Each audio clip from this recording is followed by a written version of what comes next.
Black FM 94.9.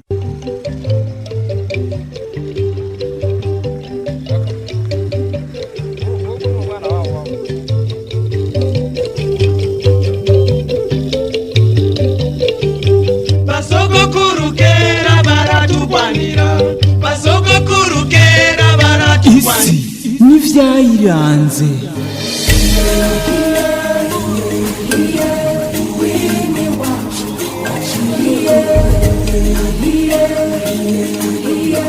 Isi n'ivyayiranze.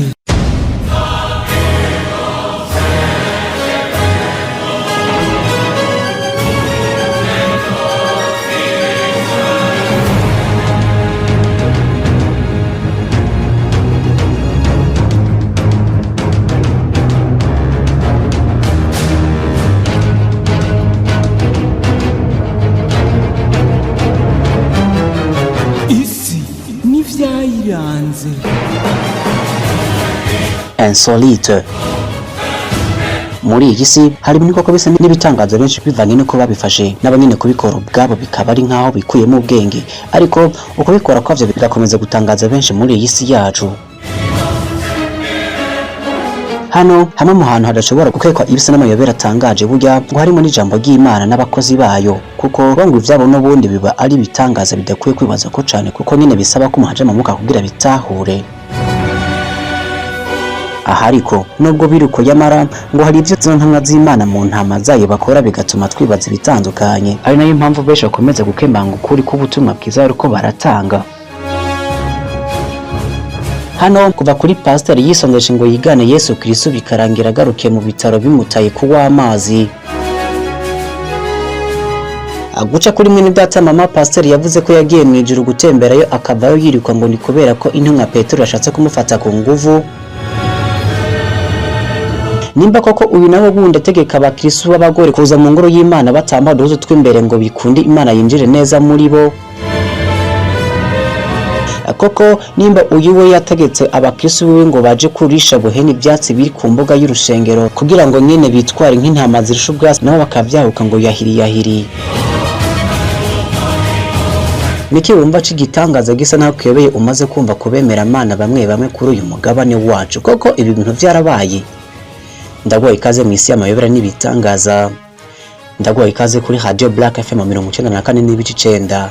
Urisanze mu isi n'ivyayiranze. Uyu munsi ureke ndagutware mu nda y'isi y'amayobera atangaje yagiye aranga bamwe mu bakozi b'Imana kuri uyu mugabane wacu. Ibyagusobe uyu munsi urasobanuka nawe usobanukirwe.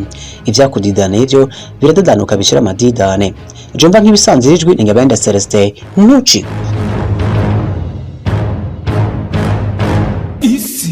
N'ivyayiranze. Ndonge ndaguha ikaze mu isi n'ivyaranze y'uyu munsi. Ari nako ingengabihe idusubiza inyuma gato mukahise kuri uyu mugabane wacu, mbere no ku ntango y'inkuru yabaye impamvu y'isi n'ivyaranze y'uyu munsi. Isi n'ivyayiranze.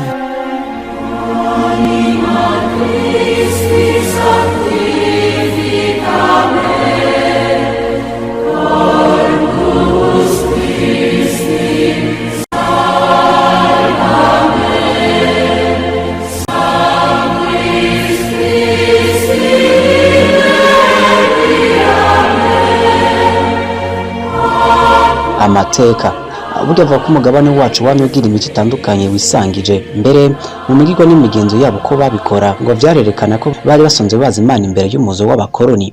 Bino vyo mu bo twabanye mu nda y'isi n'ivyaranze muri iyo minsi muravyibuka aho twiga inkomoko y'ingoma n'umurusho w'ikirundi, ndetse no kuri mukakagenda n'isano yaravitsinye n'Imana. Uko vyagenda ariko niko niwe kandi vyagiye bidushikana ku gihe c'ubukoroni muri Afrika, ari naho mbere umunyafrika yabwiga ko ivy'imigenzo n'imigirwa n'Imana yizera ari vya gipagani, akwega kiza akwiye no kwakira Yesu nk'umwana w'Imana yitanze ku musaraba. Bino navyo mureke dusubize inyuma gato hagati y'igihumbi kimwe n'amajana 1884 n'igihumbi kimwe n'amajana 1885.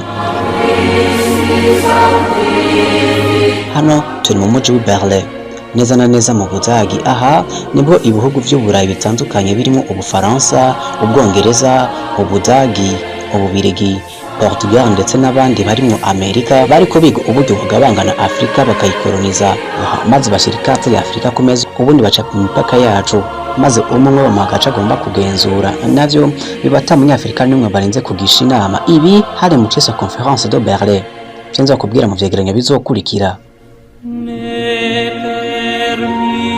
hanariko ngo nubwo vyari bimeze nk'uko bamaze kugabana Afrika ngo abandi vyari bugore iyo batabanza gutegura inzira bazocamwo abenshi muri bano ngo vyabaye ngombwa ko bitabaza abakozi b'Imana bakabanza gututegura mu mitima yacu maze atwamara kwakira gakiza navyo bikadufasha kwihanganira uburibwe buzokurikira ubundi baza baradukoloniza ibindi vyabaye amateka.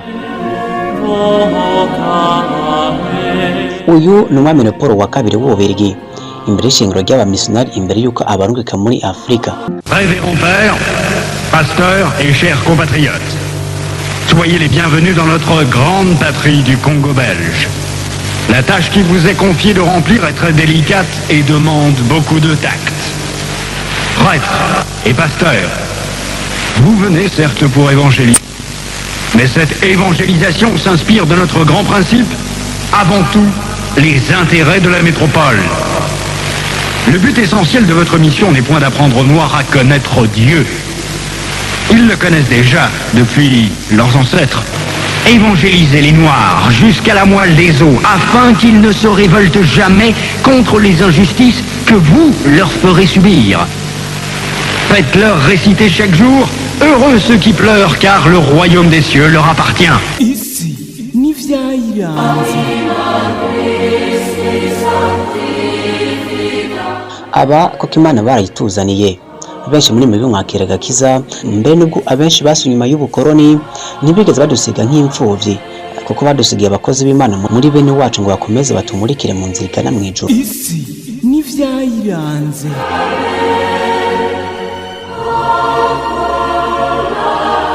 Bano waremwe bakomeje gufasha abantu kumvira Imana no gusana imitima yacu ariko ngo hari n'abandi bakora ibisa n'amayobera n'ibitangaza bigatuma twibaza nimba turi kubatubesha Imana bibire muri affaire zabo. Aba koko imigirwa n'imigenzo bakora mu kutwigisha Imana isa naho iyobeye abuza ngo bitangaza benshi hari nayo mpamvu nabikuzaniye mu isi n'ivyaranze y'uyu munsi. Isi n'ivyayiranze.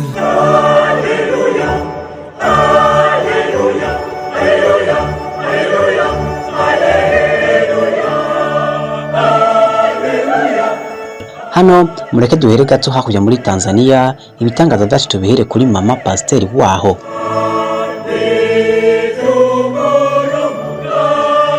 Uyu bamwitwa Mfalme Zumaridi. Uyu mwene data ni umupasiteri kazi w'umunyatanzania abenshi bamenye mu bitangaza bitandukanye yagiye avuga ko ashobozwa n'Imana.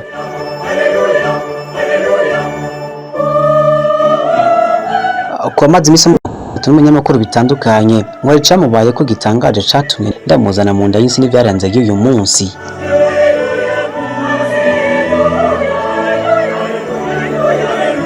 Uyu nyuma yuko umunyabitangaza ashobora kuganira n'Imana burya ngo vyarangiye bumvikanye ko aje kuyisura mu ijuru ngo baganire ku murimo wayo. Uyu mwene data koko akomeza yemeza ko burya vyarangiye aduze mu ijuru kuramutsa Imana nuko asanga intumwa Petero ku muryango w'ijuru baraganira ngo mwugururire koko kubera ubwiza bw'uyu mama pasiteri wacu ngo vyatumye intumwa Petero imira maritiro yipfuza kuryamana n'iki kizungerezi nuko umugore abonye agiye gufatwa ku nguvu na Petero aratariruka tungwa nayo yameze koko mbese amara gato kubera ubwiza bwiwe intumwa Petero ntiyari bwihangana itamufashe ku nguvu koko buryo kwemera kuragwira wa wundi nawe ati ugibanga ryo kwemera n'agatangaza iyi yo ndahubwire ko ari isi n'ivyayiranze. Isi n'ivyayiranze.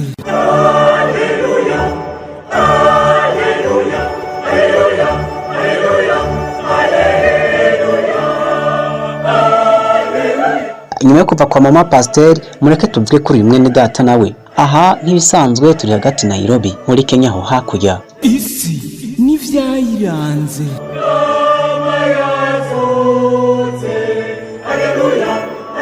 Nkuko tubikesha ikinyamakuru Kenyan Daily Post uno we ngo ategeka abagore n'abakobwa kuza mu isengero batambara uduhuzu tw'imbere dufata bimwe mu bihimba by'ibanga by'abakenyezi. Aha ngo byose ngo nukugira ngo Imana ironke aho yinjirishike mu mibiri yabo n'ubugingo bwabo. Isi n'ivyayiranze.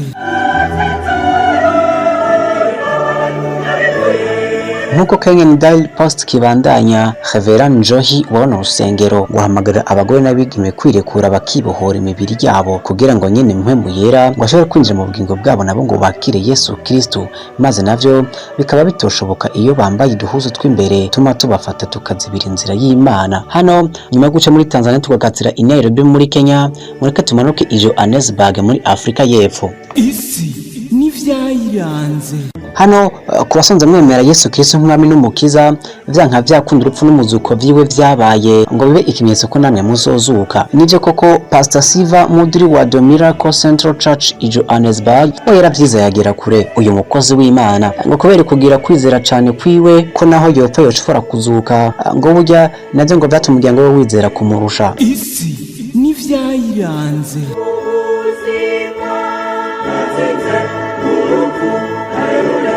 Aha ku myaka 53 paseri wacu aje gufatwa n'indwara giturumbuka itariki 15 ukwezi kumwe muri 2021 yaje kwitaba Imana ariko abantu bibananira kuvyakira. Hano kubera kwizera bari barahawe, uyu muryango wakomeje kwizera ko pasiteri naho yapfuye azozuka akagaruka mu buzima. Nyuma yo gutegereza ko azuka amaso agahera mu kirere, bano baje kuva kuzima baramushingura inyuma y'imisi 579, ndavuga inyuma hafi y'umwaka umwe n'amezi 7 ararindira ko azuka barahebura nuko baramushingura. Pastor Mudura yati no Christian should die from sickness, ngo burya nta mukristo n'umwe yopfa kubera indwara, nawe byarangiye yapfuye biranka kwazuka nkuko bari babitegereje. Byo urumva ko navyo bitangaje. Iyi wumva yo yiracari isi n'ivyayiranze. Isi n'ivyayiranze. Nyuma yo guhabwa umukoro ngo azure Nelson Mandela, nawe akayihabwa n'uvuga ko yageze mu ijuru maze agafata agafoto bita selfie ari kumwe n'Imana. Mureke tuvuge ko abana bagabo babiri. Isi n'ivyayiranze.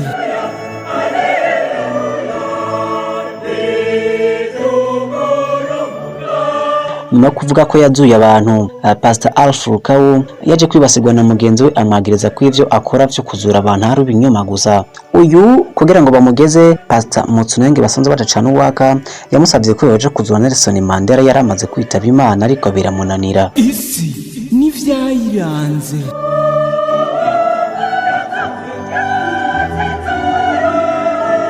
Hano kandi ariko Pastor Mutsenenge nawe burya ngo yabaye icamamare kubera ko avuga ko yagiye mu ijuru akifata gaselfie ari kumwe n'Imana. Aha President wa Afrika y'Epfo Cyril Ramaphosa yategetse ko hakorwa amatohoza ku bakozi b'Imana bakora amanyanga mu bihe bitandukanye muri ico gihugu, aje bikomeza kwitwa bitangaza. Ni nayo mpamvu burya nabikuzaniye mu Silveranze y'uyu munsi. Isi n'ivyayiranze.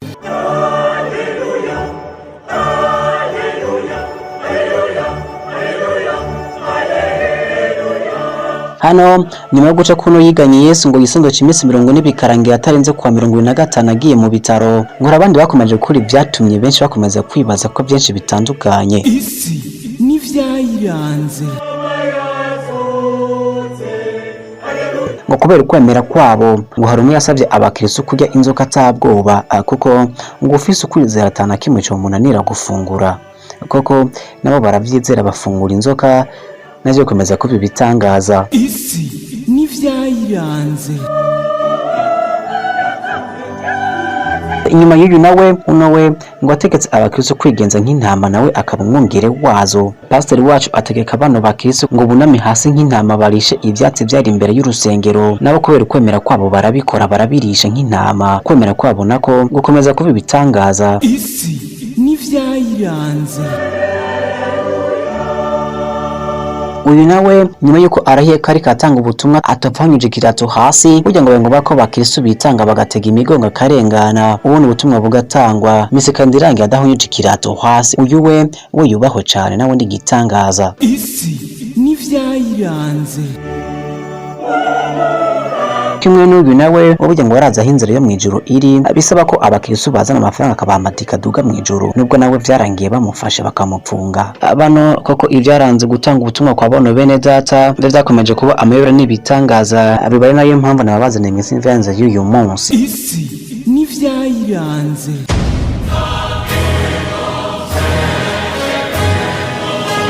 Burya ngo nubwo kahise k'imico n'imigenzo ya kera isa n'iyazimanganye Burundi, abanyafrika ngo barakwiye gusubira ku isoko y'imico n'akaranga byahoze bibaranga, nubwo kandi hatabura bemeza ko n'ivyo buhari aho bikenerwa ngo vyuzuzanye.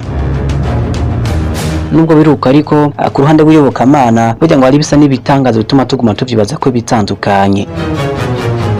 Kose nimba ari wumvise asaba amafaranga abagwayi ngo basengere, nimba koko hari uwabeshe ngo avura sida bikanka bikarangira gukatiwe umunyororo, nimba hari abakomeje kutwizeza visa n'amaparcelle n'ibindi bitandukanye tugahebura,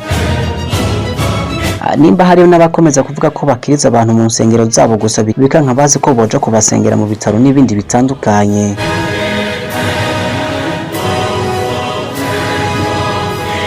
Niki cy'amayobera wumva wodusangiza wumva ko ari insolite kwa bano bakozi b'Imana b'iki gihe, igihe wumva bigari isi n'ivyayiranze, aho uyu munsi twaganira ku mayobera avuga ku bakozi b'Imana bo muri Afrika yacu. Nk'ibisanzwe je wumva mu majwi yanjye wenda Celestin. Bye, ciao.